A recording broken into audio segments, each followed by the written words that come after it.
25 years की research और दुनिया के 500 से ज़्यादा लोगों को इंटरव्यू करने के बाद, उनकी लाइफ को स्टडी करने के बाद नेपोलियन हिल ने एक बुक लिखी। उसका टाइटल है थिंक एंड ग्रो रिच। इस बुक में उन्होंने सबसे कामयाब जो इंसान थे तारीख़ इंसानी के, उनको देखा। मामूली इंसान नहीं, बल्कि उन्होंने एंड्रियो कार्नेगी को देखा जिन्होंने यूएस स्टील की बुनियाद रखी। उन्होंने थॉमस एडिसन को देखा और ग्राहम बेल जिनकी वजह से पहली दफ़ा टेलीफोन हमने इन्वेंट किया। यानी वो लोग जिनकी बहुत स्ट्रॉन्ग फाउंडेशंस हैं, उनको आज सालों साल गुजर जाने के बाद, जैसे हेनरी फोर्ड है, उनको दुनिया याद रखती है। ऐसे लोगों को उसने स्टडी किया।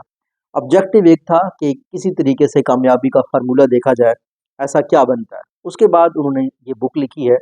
और जितने भी बुक्स अब तक लिखे गए हैं सेल्फ हेल्प के ऊपर, नॉलेज गेनिंग के ऊपर, सेल्फ ग्रूमिंग के ऊपर, सेल्फ इम्प्रूवमेंट के ऊपर, वो सब इस बुक के हवाले के बगैर कंप्लीट नहीं होते। तो जो बुक है इसमें बेसिकली 6 स्टेप्स बताए गए हैं। सबसे पहला स्टेप यही है कि आपका डिज़ायर होना चाहिए। डिज़ायर कि कुछ भी अचीव करने के लिए अक्सर ये कहा जाता है कि हमें वो सब कुछ नहीं मिलता, बल्कि जिस जो हम डिज़र्व करते हैं, बल्कि वही हमें मिलता है जिसकी हम तगोदो करते हैं। तो डिज़ायर में नेपोलियन हिल मिसाल देते हैं। एक एटीज़ के नाम का एक स्पेनिश जो है ना फाते था, वो जब मेक्सिको चला गया तो उसके पास तकरीबन 500 जो है ना सिपाही थे जो लड़ते थे, और 16 उसके पास घोड़े थे। तो जब वो मेक्सिको की सल्तनत पे उतरा तो उसने तमाम जिन बोट्स पे वो आए थे, जिन कश्तियों पे आए थे, उनको जला दिया। अपनी फ़ौज को एक ऐसी कौम से, एक ऐसी फ़ौज से लड़ाया जिनकी तादाद 3 लाख थी।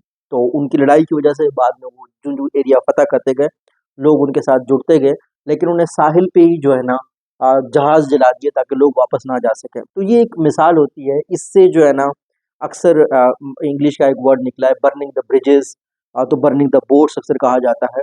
तो वो बेसिकली एक फ़ाते का, स्पेनिश फ़ाते की बेसिकली कहानी है इसके पीछे। तो डिज़ायर आपकी इतनी स्ट्रॉन्ग होनी चाहिए कि आप कुछ अचीव करना चाहते हैं तो आपकी डिज़ायर, आप तमाम अपने ब्रिजेस बर्न करें। There is no plan B, अपने प्लान ए करके रखना है।